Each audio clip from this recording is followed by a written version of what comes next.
Everything can't be number one. Everything can't be what we highlight on social media today, what we highlight in the newsletter, what we highlight on the homepage.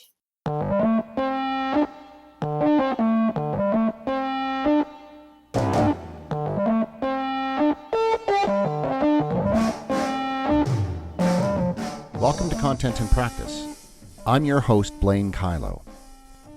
In each episode, I speak with someone about how we do the work of content.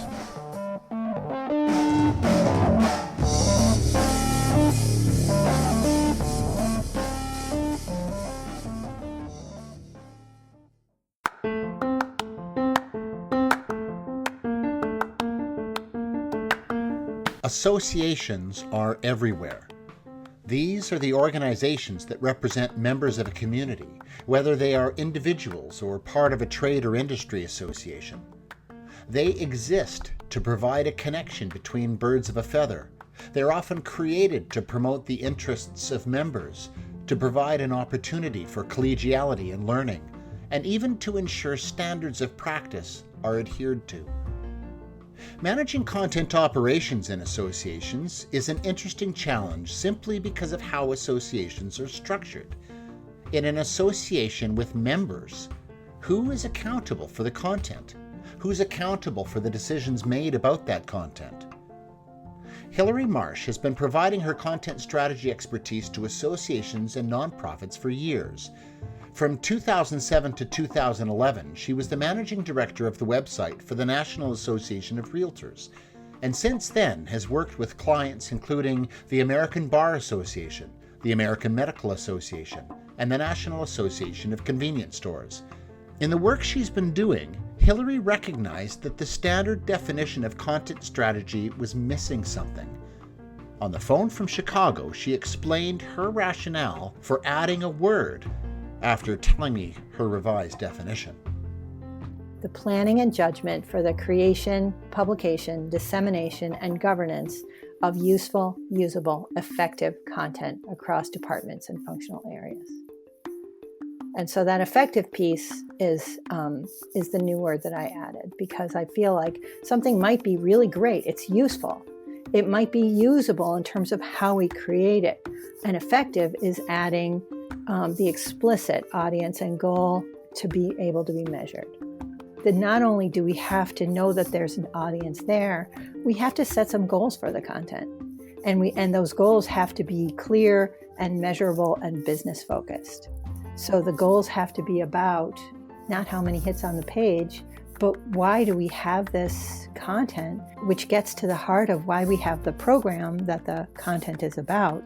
That information is there in our heads, why we have this program, but it's not always explicitly clear to the audience. So it's making all that implicit stuff clear and obvious so that they can get that aha moment and they can get the light bulb and think, yes, this is the thing I have been missing. I didn't even know it. That's super critical. It's almost, why didn't we think to include that before? When I added it, I was like, oh, of course. It was just an oversight that it wasn't there already. Well, it's an iterative process. One of the other words that I tend to use to describe the nature of the content strategy work that I do is ecosystem. Right, so there's a way in which an organization is like a department store or like an ecosystem. There's a reason that we don't just offer one thing, whether it's a corporation or any of that, and it's certainly true in associations. Why does the association have a certification program, a meeting, government advocacy work, a magazine, various discounts? Because since we already have that audience here, they need more than one thing, and they're already looking to us for that. Let's expand our offerings.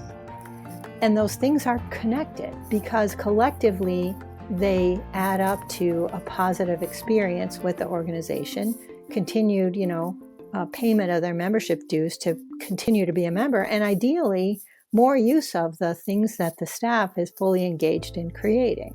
So then it's a win-win. The member gets more value, the organization keeps people, and gets more people using the things that it offers. So that ecosystem model and helping people see that there's a reason that we exist collectively and not just as individual companies or organizations is a good thing. A handful of CEOs. In the past year, Hilary has been working with Carrie Hain and Dina Lewis on a research project studying content strategy adoption and maturity in associations. Sponsored by the ASAE Foundation, which is an association for associations, the final report will be coming out later in 2019. One of the things they did was interview association CEOs to ask what content strategy success looks like from their perspective. So one of them said that she knows content strategy is successful when the organization's programs are more successful. And so I think that that explanation and that understanding did an amazing job at tying in the content about an organization's offerings, products, services, programs, resources, tool, information, all of that, to the business outcomes that it's about. So a lot of times, especially in associations, content is about our work, not even about our work. It is our work. It represents our work. And that CEO who talked about she knew when content strategy was working, when the organization's work is more successful. I love that tie-in. There was an understanding then that content, the intent of that content was to drive program adoption. Well, not only to drive it, right? Because, something that Kathy Wagner often says is that there's core content and promotional content. And I think that she was really talking about not just the promotional content, but the core stuff, which is the content of the program. So not only how are we promoting this offering we have, but how are we talking about the offering once we get people to that content? How do we get them to use that program? And again, it's not promoting it, but it's describing what it is and having the language and the portrayal of that offering there to let people take advantage of it. Even the way we talk about programs and explain them to audiences, if you do that better, you'll have better program participation. Right. And the connection there is that the people who are working on the program remember that the program isn't for them, even though they're so smart and have such deep expertise and they understand the context of the program. The audience doesn't. They're busy living their lives. And if they're going to interrupt their lives and discover and be able to use something that may well indeed make their lives better, then that thing has to do a good job of showing itself as why it's better and why you should add this to your plate and take advantage of this thing, whatever it is. This is critical because associations depend on their content. Hilary says that associations are content machines because content is what they do. Whether it's a discount on a car rental, what is that? It's text on a page talking about it and, a link to go sign up. But if it's buried 7 levels deep, if you're writing about it in the code or jargon of whatever it is, rather than language that's clear to people, then you're not really helping your program be as successful as it should be, which is why that effective piece is so important. Effective is asking the questions, who's this for and what does success look like? So if we spend 7.5 months producing this 64-page PDF and 12 people look at it, is that good? Who's it for? Why are we doing it? Why are we investing that time? And what is it that we expect to happen as a result?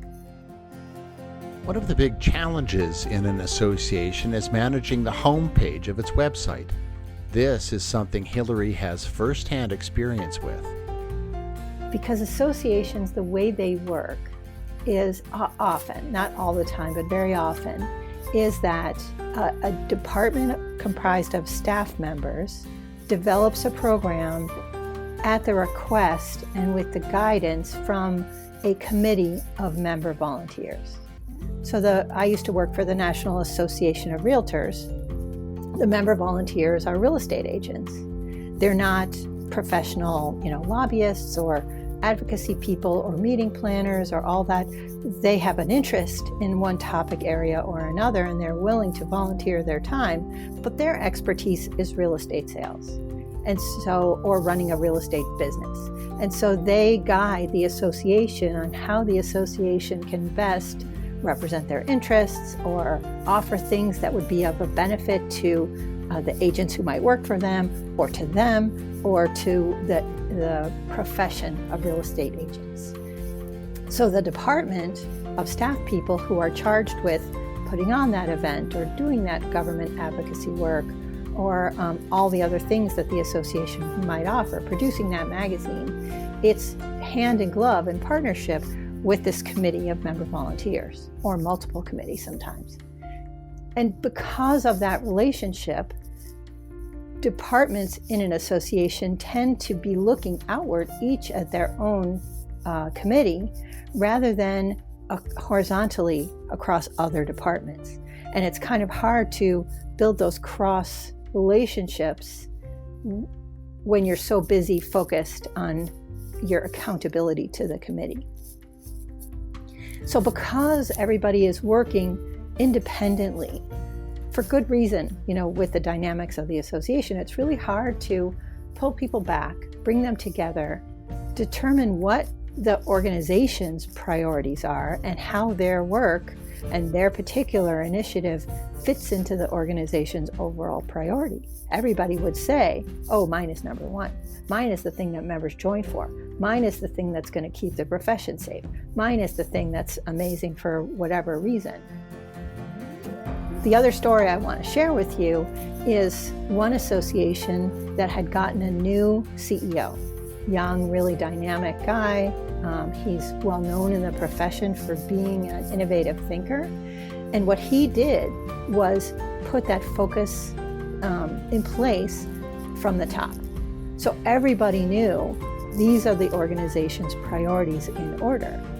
So the person in charge of the website wasn't asking those questions for the first time of his peers or people who ranked higher than him in the organization. Everyone knew the answer, what goes on the homepage today, because there was kind of a priority framework for that. That eliminated tons of internal conflict that arises when that kind of overall understanding isn't there. Is that something you see frequently with associations, that there may not be business goals set at that high level? Unfortunately not. I will tell you, at the association I worked for, their strategic goals were so broad and they weren't prioritized. So it's not that each individual program didn't have its own goals, but when it came time to decide what's the most important thing for us to highlight today, that means that the answer can only be one thing. So that means everything else is not the most important thing to highlight today. And people didn't really like that because their particular interest was in defending and highlighting their work, what they were working on. And I respect that. I mean, I understand where they're coming from, but everything can't be number one. Everything can't be what we highlight on social media today, what we highlight in the newsletter, what we highlight on the homepage. And so that priority means looking across everything. And again, they're not familiar with doing that. And so it's really hard. Unless I can say, here's my success from my work. And especially if that's what I'm rewarded for, then I don't care about anybody else's success. I only care about the success of my piece of it. The other thing that we really found in our research, and it was so interesting to get some numbers behind what we three consultants have always known, is how closely content strategy success is tied to culture. We ended up with a maturity model. In this maturity model, the most advanced content strategy practices in an association involve collaboration, support, all kinds of team setups and team planning and councils and joint efforts. And that speaks as much to culture as it does to the content that comes out of any program. So it's culture in terms of planning content together. So we're deciding as a team which content we're going to put on the homepage today, or how we describe our organization, whether that's under the niche of your department stuff, or that one, or that one, or that one. So it's more of an us approach. And that can't really happen in a culture that's competitive. That's an interesting insight, this idea that content strategy is, by its very nature, collaborative. Right, because it's not the program's content strategy, it's the association's content strategy. And that's why understanding, these are the conversations I end up having a lot, understanding the context of the audience, the context of each program in the organization's world and in the audience's world is so critically important to understand. And by understand, I don't mean me, I don't mean the web director, I don't mean each person, I mean collectively. It's not dissimilar to trying to break down silos in any large organization. Yep. I'm working right now with a nursing association, and I've really been grappling with how to help them publish their content in a topic structure that makes sense. And part of it is that I'm not a medical surgical nurse. I don't understand the nuances of the actual content as it relates to somebody's work.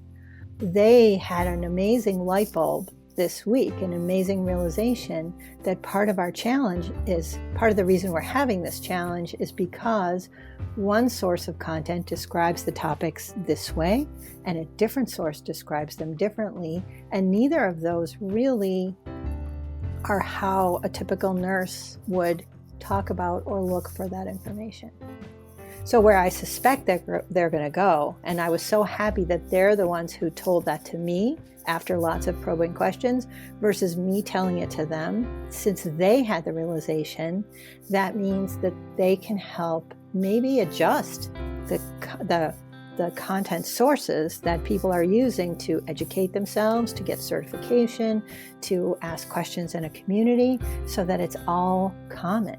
And once it's all common, then we can do a lot more with it in terms of connecting information, connecting topics, and helping people discover what they want, regardless of what path they start in. One of the things that you said earlier was how people who work in associations often find themselves accountable to volunteer committees that provide sort of the guidance when it comes to developing programs. Do you find that often in some associations, the volunteers are also the ones expected to create the content? That varies. In the Realtor Association world that I lived in when I worked for the National Association of Realtors, they almost never do. Sometimes, but not very often. One of the first clients I had when I left the association world was called HIMSS, Healthcare Information Management System Society, so healthcare IT. And in their instance, the members were, and the member task forces and work groups were creating plenty of the content. In the American Bar Association, members create a lot of the content. So it varies. It really varies a lot from one to another. In those organizations where they do rely on volunteers, how difficult is it to get those volunteers to align to the standards that the association needs? I can imagine it's difficult to say, hey, you're giving us this for free, but you have to jump through all these hoops and follow all these standards. Well, not only that, what about when it comes time to update it? So in the nursing association I'm working with now, I'm really waiting. I don't feel ready yet to produce kind of firm governance guidelines for exactly that reason. So their nurses are producing a lot of the clinical content, which is great, and it's good, smart stuff, but then they need to go back to their day jobs and move on, or create more content about new topics. So how do you keep content up to date or assign somebody else to go review it so that it stays current and somebody else using that information can know that they can rely on that? How do we do that?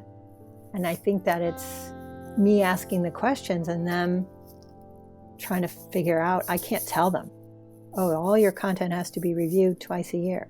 So if we can't do that, then maybe the answer is produce less so that you can put that kind of stamp of approval or last review date on everything so that it is something that another member coming in to read can know they can rely on because it's current. You mentioned something in our earlier conversation too about trying to keep committees out of the execution of things, let them participate in what needs to happen, but not how. And that's true of staff people as well. So if this is a partnership, if all of this is ultimately a partnership between a member and a staff person, between a subject matter expert and a content expert, so there's so many different kinds of partnerships that successful content strategy requires, then everybody has to understand they're part of the partnership. And ultimately, once they really get that they can trust the other partner in the relationship to further their goals and their mission, they can sort of breathe a sigh of relief and go back to doing what they're innately good at.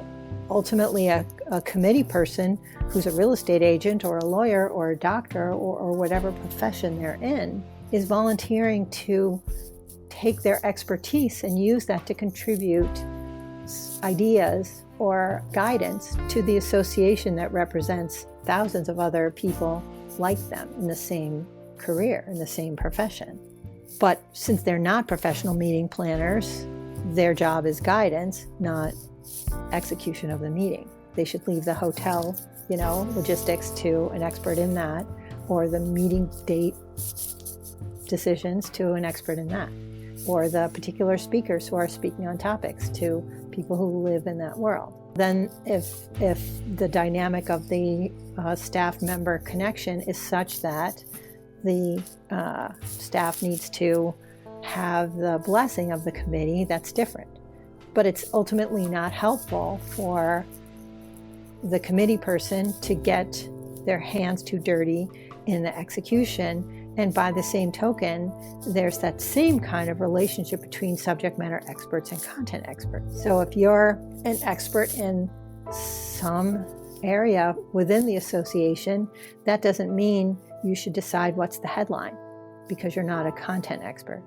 And there needs to be trust that everybody's goal is in getting the program known, understood, appreciated, and used. It's everyone's joint goal. So again, not conflict, but cooperation and collaboration for the common end.